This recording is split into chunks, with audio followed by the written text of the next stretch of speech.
about the big picture and some of the case studies. I wanted to start the conversation in this last hour with how do I get started, right? That some of you are in the middle of that, and some of you are at the very beginning. But at the end of the day, the goal here is to say, how do I set my feet so that I can undergo this digital transformation for my small and medium-sized business? We'll start off with a little reminder about who Third Stage is, what we do, what makes small to medium businesses different, and then start talking about our 7 steps to start your digital transformation. We will take questions, of course, as we have been along the way. I do want to particularly say thank you, not just to everybody, but to those of you who are have joined us late at night. With the folks in Namibia and Spain, it being 11 p.m. and after midnight, we appreciate you guys joining us, as well as all those others in sunny San Diego as well. So we'll get started. Some reminders about Third Stage. So most of you probably know some of these things. My name is Adam Cheatham. I'm a Director of Strategy and Transformation at Third Stage. And here's just a little bit about me, the experience that I bring to the table. I've done these types of transformations all around the globe with small, medium, large businesses, with headquarters on all 6 major continents, with the exception of, course, Antarctica, and organizations that have global spreads as well. Third Stage is 100% software, hardware, and industry agnostic, which allows us to be those action-oriented business advocates. You'll notice in here that in my presentation, I don't talk about software specifically at all, because the whole point here is to focus on your business and technology as an enabler. Our team of consulting and industry leaders focus solely on your success, which allows us to not only be collaborative with you guys, but focus on what it is our clients' needs are, and that you'll see these types of themes in this type of a presentation, as well as anything that comes from Third Stage. So from a perspective of what makes a small and medium-sized business different, we talked about this before, but when it comes to digital transformation particularly, I broke it into 6 different buckets where from a size perspective, these companies have a smaller footprint. They have a more limited market reach in most cases, and there are conflicting demands on a smaller set of revenue. With the multi-billion-dollar companies that can, a $200,000 project is a drop in the bucket and a rounding error. But for a small business, a $200,000 software implementation could break the bank, and that's something that is always important to consider. From a velocity perspective, growth can be quite a lot more rapid. I recently talked to somebody who started their digital transformation journey at $24 million in 2016, and they are projecting $700 million this year. And that's growth can be rapid. Spikes can be far more impactful to the business, but changes are a bit more unpredictable from a perspective of the velocity of the business. From a capacity perspective, big initiatives take a bigger chunk of that capacity. It's a larger piece of the puzzle, and competing initiatives become more impactful. For those of you who have considered a digital transformation, how many times have you run into the idea that, a digital transformation would be great, but we have other things to focus on, like keeping the lights on and running our daily business? How many of you guys feel free to either chime in with the mic off or through the chat box? How many of you guys have run into that type of a problem? It's not an uncommon thing for small and medium-sized businesses. Part of that is because of the resource availability. You have fewer employees, you have fewer materials, whether that be from a perspective of fulfilling orders or just materials on hand to accomplish a goal. Somebody mentioned earlier this next piece, but the knowledge of technology in a small business can be a challenge, whether it's only in one particular space or none at all, or just in one person. And that becomes a problem when we start talking about folks who are single points of failure and become the focus of a large chunk of the business. Um, from a perspective of small, medium-sized business, there is an advantage in agility. They're typically higher in flexibility and quicker to react. Part of that's based on the shorter sight into future conditions in the marketplace. But overall, risk is a very real thing to small and medium-sized businesses because unpredictability in conditions and potential impacts to failure are far more dramatic, and mitigation strategies become more important because it's not about large sums of money, it's about business survival in a lot of cases. If you have problems with um, digital transformation failure or any type of initiative that a small business would take on that might become a challenge. So to get started on the overall steps towards your digital transformation, and again, feel free to chime in along the way or to interrupt me to talk about any particular point. Um, the first step is to align on a vision and strategy. A vision and strategy should help you and your organization align on what it is you expect and seek to achieve from a digital transformation. It needs to be your guiding principles throughout your digital transformation so that you can work as a team to define what your direction is going to be. When I work with small businesses and frankly large businesses too, I have four key topics that I really like to focus on to start to learn where our alignment might be. The first is, what do you expect your growth projections to be over the next 3 to 5 years? This is important because the digital transformation is a long-term project. This isn't something that is going to be done in 3 to 6 months. It is something that takes time, and the benefits of it will be significant, but they do also take time to develop. So, what do you expect of your company with or without a digital transformation over the next 3 to 5 years? Just as importantly, what are your competitive advantages in the marketplace? Why do people choose your business over your competitors? Why do people choose your business at all? In some cases, it's because you offer the highest quality. In other cases, it's because you offer the best customer service. And in just as many cases, it's because you offer the lowest price at the fastest response. And those are three very different things that choosing your pathway on a digital transformation needs to accommodate, because it, software can take you in any direction if you let it, and you don't want this type of thing to happen to you. You also want to think about your digital transformation expectations, so that you're being realistic with what you can achieve and what you can't. And that the realistic is something that will come up throughout this presentation a couple more times, but know where you stand and where it is you want to go. Going from 0 to 100 in the span of a couple of weeks is not realistic. And if that's something that is an expectation of those on the team, digital transformations will not solve all your problems. They can certainly enable your people to solve your problems, and that's a key difference. And then, of course, you want to be cognizant of the risks of this type of a change to your organization, what your tactics are for mitigating them, and how it is those risks could impact your business, because it is something that is not without risk. Step two is to take stock of a digital maturity assessment.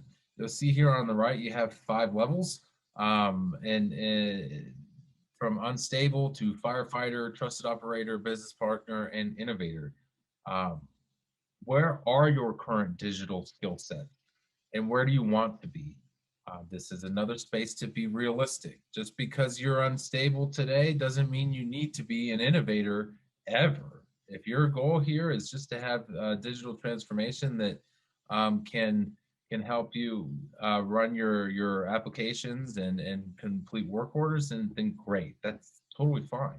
There's nothing wrong with that. Which, the where you end up on this scale is unique to any business. Um, but just as important on where you are and where you want to be is how are you going to get there? How big of a leap is this? If we're talking about realistic, are we going up one level is going to be hard enough. Skipping a level entirely and going up 2 levels is even harder. So what is it? How big of a leap are we targeting here, and can we accomplish this? What are the capabilities that we expect to gain, and how will we support this digital future? Because when we're talking about taking on a system, those who may be migrating off of QuickBooks and Excel are likely to be more in that unstable space. And moving into reliable infrastructure with an IT service desk that can answer questions on admin and how to log in and reset passwords, that might be good enough for you, and that's fine. But that still requires some folks to help. Even the most lean cloud systems require somebody to be an admin on that. And you want to make sure that where you sit and what your maturity is in this space and where it can be is taken into account. The next is to document your current state. What is the scope of this digital transformation? What functional areas are you including? Just as importantly, what functional areas are you not including? Um, Payroll's a good one that's a polarizing conversation. Is payroll included in this? Because most ERP systems in general don't, especially for the small and medium-sized business sector, don't have a payroll module. They don't. They leave that to an outsourced organization. Or is payroll the center of your digital transformation? We want to get our payroll off of a manual process and into a software. You want to start after that by documenting your current state. Once you know what's included, look at your current state from a perspective of requirements and process maps. Um, the two of these things are important from a requirements perspective because it becomes your checklist for what it is software of some kind can do for you and what do you need. When you're talking about process maps, how do you conduct business? And this will start getting a little bit more impactful when we talk future state, but you want to know what your processes are because at some point you're going to have to automate those in a digital environment. And to do that, you're going to need to know where you're starting so you can get into step 4, which we'll talk about in a moment. Engage the right teams. If you are talking ERP, make sure you have cross-functional participation. It's a small team that can see the whole business strategically from end to end, and can see the impacts of a change on finance, procurement, and production all together when you start talking about implementing some type of MRP and demand planning. Somebody that can see that as opposed to having the siloed views of it is going to be very helpful in being able to make sure that you have a streamlined process that does create the efficiencies that you're looking to gain. We talked a little bit earlier about whether or not Sage can handle more than just the accounting section of it. And part of the point of finding that out is to make sure that you have folks from multiple teams who can see the full end-to-end process and be able to say, Sage might do it for them, but what it is that causes us on our side is prohibitive. You also want to make sure you have the subject matter expertise. The people who do these jobs day in and day out should be involved, particularly in their functional area, so that they can provide the level of detail that is necessary to differentiate what they do today and what will be digitally enabled tomorrow. You should look at your existing digital environment with your existing systems and the architecture that is in place. It is not, it's actually highly uncommon that one software system does indeed replace all existing systems. It's very, very seldom. And to say that you're going to look at this and just buy one system that is going to become the silver bullet for all of your digital transformation worries, that's just not realistic. So what you want to do is talk about your existing systems and how they're performing for you, which ones may stay and which ones may go, and what does that architecture look like today. Just as much, you should be aware of how you use your data. Um, this is in two places. One of them is business intelligence. How do you use your data to know what the health of your business really is? Um, do you have a business intelligence tool at all? How do you expect to use your data? And what type of compliance needs do you have, whether they be more from an industry perspective on a regulatory scale, but just as much internal compliance on how do you want to measure your own quality? Step four is naturally defining your future state. In this space, you want to focus on technology as an enabler. And once you're done reviewing those current state processes, focus on where your pain points are, redundancies and inefficiencies. Identify those areas where technology may be holding you back, and start aligning these things on where they live today with what their your vision and strategy is for your organization in the future. What this does is it allows you to start targeting those areas that are going to be improvements. It, we're not out to solve all of the world's problems with a digital transformation. It's just not realistic. You can't automate everybody's job. Human interaction is an important part of doing business. And so you want to make sure you know what areas you're going to gain efficiencies in and what areas you're not. And this will allow you to redefine those processes and requirements so that you can reach a definition of your future state. Some of the key considerations for process improvements along the way, the types of things that you should be listening out for and that we like to listen out for when we start thinking about how do we know where we can get better? How do we know what gains are available to us? My favorite is when you start thinking to yourself, there has to be a better way of doing this. There just has to be. This is far too difficult. So, what is that better way of doing this? Start digging into that.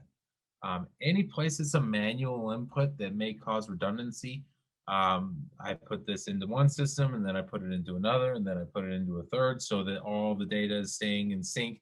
I hope is a great point for process improvement because that's where automated workflows come in. When you do something like create a sales order and put all the customer's name and information in there, their address and their order, and then you create an invoice by copying and pasting or manually transposing that into another form, those should be automated processes that you can achieve quite a good significant gain and benefit on. Any opportunity that you have for human error that can be eliminated is a great opportunity for process improvement. And while I've seen some folks do some pretty spectacular and amazing things in Excel, there's always some surprise for me about what somebody's doing with it out there lurking in my future. Anything that you're doing in Excel can be done in another system, and it can be done automated for you. How many of those things do you want to pull into a more digital environment? Key considerations for where you may be able to achieve technology improvements. Any integrations that require heavy manual involvement, whether it's some type of a batch job or it's moving an XML document from one system to another or transposing data from one to another. Any of those spaces that are supposedly integrations that require heavy manual input or checking and rechecking and validation for accuracy are great areas to consider for what can be a technological improvement in the future.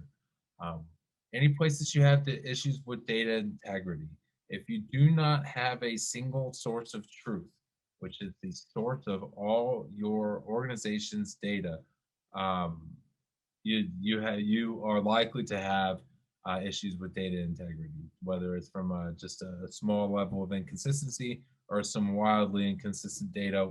Um, a good way of measuring this is when you bring two sets of when folks come to you with two sets of the same kind of data, but they say different things, and you have to ask yourself which one of these is right. That's a good indicator that you do not have one single source of truth in your data, and that's an important thing to have. You also, when you start thinking about future state, want to start thinking about how you want to use data to help you make more informed decisions. That's generally the purpose of business intelligence and what you want to focus on when you're thinking about where you're going to be in your future state. Anyone out there have any specific pain points that they'd like to share when they've been considering moving from their current state to a future state that they've had either some great success with or some real struggles with? If you think of anything along the way, please feel free to bring it up in the chat box, and I'd love to talk about it because this is defining the future state is always my favorite part of this because you start to think about it in such a blue sky, green field type of manner. What could be? What can we do? At this point, you're really thinking about this optimistically, where the possibilities are endless. Um, the next spot though starts where we these endless possibilities need to start thinking in terms of what is realistic. What do you need to be able to change to achieve this future state? What should be left alone? Some things, part of the purpose we talk about your competitive advantage in the marketplace and the vision and strategy is to know what parts of your business make you who you are so that they shouldn't change. They shouldn't change because they are a core part of who you are. Those are the types of compromises and concessions that people make in software and find that the software force them to do things in a way that changes their business and makes it less effective and less appealing in the marketplace. And just as much what can be created. Do you have an MRP process? Do you do any type of demand planning? Is that something that you'd like to do? Where are those inputs going to come from? And what needs to be removed? Those spreadsheets, the data points that are manual entry that cause redundancy and opportunities for human error. We like to think about this across a number of spaces with processes, data, people, technology, locations, sourcing, timing. All of these things are things that will become part of the conversation when you're talking about moving from your current state to your future state. And in assessing the gaps, you should start thinking about a change impact assessment. How big is this change and how complex is it? Be realistic on this. Again, if this is a massive change for your organization and it is highly complex, those are things that are going to cause you to want to take some time to get it right. If it's small and it's easy, you're implementing DocuSign, for example, that's different. But if we're talking about a full-blown ERP implementation, that's a very large and very complex change. So I have from Sarah, her pain points says segregated current state, designing digital processes for currently manual ones, and trusting a system to handle these manual processes. That's actually gets into this change impact assessment from a perspective of the impacts of change, positive and negative, in your perceived wins and losses. In a lot of cases, people derive the value that they bring to your organization in terms of how the things that they do and the spreadsheets that they own and the processes that they facilitate and their ability to tell a system what to do. In modern ERP systems and modern software in general, the system is going to be able to tell you what to do. My favorite example is always MRP. It's going to come up with a list of purchase orders that the system believes that you should accept. You have the opportunity to go one by one, as opposed to having to do the math and create those purchase orders from scratch. That's a very different change in being able to interact with that system and trusting that that system has brought the right purchase orders up is a really a leap for a purchasing agent, and that's important. Moving those digital processes into that space from a manual perspective is really an exercise in trust and can be a significant leap of faith. The idea that moving from a green screen to a modern ERP, where the green screen you got all your hotkeys and you know how to press them all real quick, and you can tell the system boom boom boom do this do this do this. That's a very ingrained behavior pattern where I have had people tell me that they are working, they have left a company with an advanced ERP to go to one with the green screen because they prefer it. And that's an important thing to understand and recognize from a perspective of positive change and perceived wins and losses. Urgency and the risk of change are two particular things that are going to play counterbalancing sides of things. Everybody that wants to undergo a digital transformation wants it done tomorrow, as soon as possible, because the longer it takes, the more difficult it's going to become, the more it's going to compete with existing resources, and the more opportunities there are going to be lost because that isn't in place yet. So the urgency is always there, but the risk is always there as well. Where doing it fast and getting it wrong is not what we want. That's not what anybody wants. People don't undergo digital transformations because they're fast, easy, and inexpensive. They are none of those things. Step six is to come back to the table and create alignment.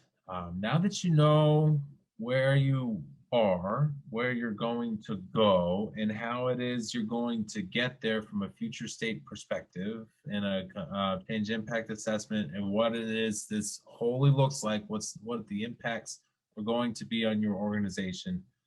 Come back to your vision and strategy, and align on what it is you're going to do. The opportunities for digital transformation are endless, and they there are more and more of them that come out every day.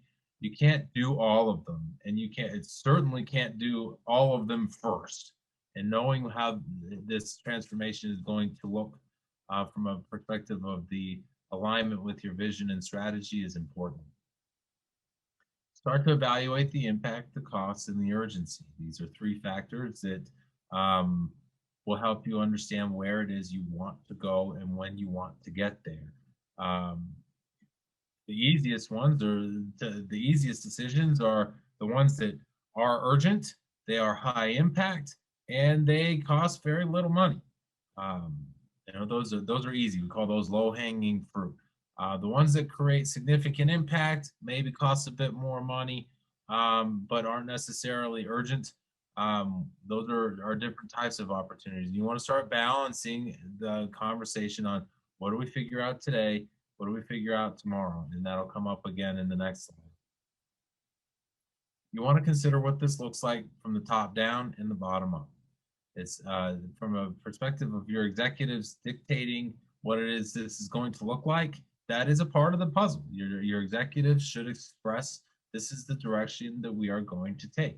But it should also come from the bottom up, where the feedback and the pain points and the opportunities for improvement are being brought to you from the front lines of your organization so that this can all be solved. Um, and one of the things that's in it's backseat driving. If at least in my opinion, if the executives say this is what our pain points are, and this is how we're going to solve them, without hearing those pain points from the actual people who conduct the work every day, it might not be as big a deal as they think it is. And we have from Victor. Have you seen any improvement in the data governance practices already in place before digital transformation in small and medium businesses? Many SMBs are traditionally oblivious to the need to develop such capabilities until it impacts their ERP project. Um, it's pretty uncommon that data governance practices are being followed in small and medium sized businesses. Some organizations that are a bit more mature in that space that have somebody in their IT department um, is very aware of the challenges in this, and they sit down and they make it happen. So the data governance is always something that can come up if you have the right person in the right seat. But for the most part, the sales team is doing what they need to do, and they're creating customers. And the shipping team is doing what they need to do, and they're shipping product. And there are sometimes gaps there and how that data comes together, especially if you're using different systems for that. So that's a very astute observation there, Victor, on the sense that folks don't realize how data needs to be managed within a modern ERP system. And from a perspective of the next step on this slide, defining your priorities collaboratively, data should be a priority. What do you want to see, and how do you want to measure your business from a perspective of success and failures? How do we want to use our data, and how are we going to protect our data? It does not take long for data to become uh, discon or disjointed and inconsistent. And pulling all of these together, you're really going to start focusing on your strategic alignment for this digital transformation, with the goal being, as the image in the background shows here, getting all of these squiggly lines pointed in the same direction. The goal always so that everybody knows what we're doing, why we're doing it, and how we're doing it, so that we can create a sense of alignment, so that when we start saying we're going to head in this direction, we all know what that means. Step 7 is to create an actual digital roadmap, and this is where the process of starting your digital transformation really is. It's where the digital transformation itself really truly begins. You want to phase this out. We talked about this being an important part, where digital transformations don't happen overnight. This I like to do it in phases. The image here has waves, but the overall goal here is to think of it in terms of immediately, in the near future, and in the more distant future on what your digital roadmap is. You can do this in the form of a strategic articulation diagram. This one right here is a spider plot diagram. There are a number of ways of doing it, but you want to think about this being phased out and know what you're doing first, know what you're doing second, and know what you're doing later. Um, a great example of this is you have two things that come from an ERP transformation, really three. You have the things that are replacing your existing functionality. Nobody wants to buy a new ERP system and lose functionality and be unable to do things that they can do today. So that should be your first priority. Wave one, phase one should always be replacing existing functionality, and making sure that that is taken into account. Also included in wave one is very often the concept of the low hanging fruit, right? Plugging in the software and being live is going to automate a lot of currently manual processes, and there are going to be some gains in that, and there are going to be some bells and whistles that the software will bring to you. But wave one should always be existing functionality and low hanging fruit. For those of you who again with the MRP perspective, MRP is and demand planning are often things that we suggest in wave two. As forecasting is another great one for wave two, and the reason for that is to implement it in wave one or phase one is these are modules and functionalities that require data. They require historical data to be able to make an analysis inside the system and then make recommendations based on historical data. If you have no historical data in the system, having that module implemented, it's not useful yet. It takes about 6 months to get enough purchasing data for an organization that isn't seasonal to have enough information to start running an MRP and having a demand planning that's accurate. Same with forecasting, those types of things. And for organizations that are seasonal, it takes a year. You have to go through all the seasons. So, why implement that? Why pay for that now? Why implement that now? Why inject that level of complexity into your implementation that could cause risks of your go live for something that you're not going to use for 6 months isn't going to cost you any money to wait? You want to consider the timing of each of these options. Geographically, for those of you who may have multiple locations, you may think about having things done one location at a time or all at once. But thinking of your systems architecture, what's being replaced, what's being integrated, and how your variables and assumptions might be uh, challenged based on what it is you want today and what it is you want tomorrow. Um, and then the time frame options and they're linked to cost. It, you want to have a 6 month implementation that may cost less money than a 9 month implementation. Um, that's a part of the puzzle. But that 9 month implementation may provide more benefits, just slightly more, and you want to think about what your opportunity costs are there.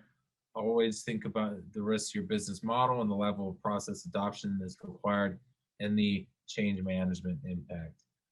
Change management is something that, for those of you who have been following Third Stage for a while, we are firm believers that it's the people that make an organization go around. People are the ones who facilitate and administer the processes, and they are the ones that interact with your system. If you spend a lot of money on a new ERP system and your people will go back to using Excel, you just spent a lot of money and spent a lot of time on something that isn't adding value. I did add a bonus one in this. Seek help from a partner, whether that's somebody that you know and you're that's gone through something similar, or through a network that you're a part of, or through folks like Third Stage. Defining a roadmap is just the beginning of your digital transformation. It is a long journey, and digital transformation are hard work. They require teamwork and collaboration. And in all of this space, you have a business to run. The thought that I would leave you with in all of these thoughts in this big, massive idea that is the digital transformation, um, you are not alone. And there are people who face this challenge every day. There are lots of resources out there for you to take advantage of and learn from. So I'd encourage you to do that. And seeking help is not a is something that um, is not a bad thing to do. So I know I kind of blew through that, so I'd love to open up the floor for conversation, and see what you guys think. Our pain point: how to face a remote implementation, acting as a consultant, working between the system integrator and the customer. Considering to postpone the process, but is not sure. What's our experience on extra issues happening on remote implementations? And do you follow a different roadmap? That's a fantastic question. Um, to kind of pull things apart, a remote implementation, and just as importantly, a remote go live, is something that the world has been forced into today. It does have different challenges. I wouldn't say that they're extra issues; they're just different issues. Along the way, where uh, we'll say, for example, seeing things in person, whether it's the mapping of your warehouse, the actual structure of how your production lines are all arranged, and the space that's required for that, it is something that you can only get a feel for in person. However, um, the advantage of doing some of these things remotely is that you can do these things in a way where people are going to interact with the system through a computer screen, and remote interactions force that to be done through a computer screen. So instead of seeing it and walking through it in a workshop in person, people are essentially forced to see it on their computer, the way that they will see it when the system is live. So there are pros and cons. I would say that your decision as to whether or not to postpone the project should be based on an assessment of how ready is the organization, how well do you know the risks of going live, and how well do you have your contingencies planned. When we're talking about implementation and going live, I'm a firm believer in risk management and risk mitigation. One of my favorite items is a risk log, and the whole goal is to see things before they happen. And of course, it's entirely impossible to see everything that before it happens. But when you sit down and start thinking about what are all the problems that we could have, what are the biggest problems that keep us up at night? What if I listed the top 5 things that If they happen to on go live, I will consider this implementation a complete and utter failure. List them out, and then develop a plan for how it is you're going to make sure they don't happen beforehand, and then develop another plan for what you're going to do if all of your efforts to prevent them to happen fail and they do indeed happen after go live. How are you going to fix that? Are you going to roll things back? Are you going to grin and bear it and try to just get through it? There are different types of problems. um, Printing double labels is something that we've seen recently that took a long time to get a handle on. Is that a major problem? It's really annoying and it's a waste of paper, but it doesn't cause any real customer impacts. But I've had other organizations that bring me horror stories that they were unable to ship products for a month. That's a disaster, especially for an organization that is going live at a time where they may be in their busiest point of the season. Are there any unique challenges slash concerns you've encountered related to rolling out an ERP for retail business with physical stores and inventories?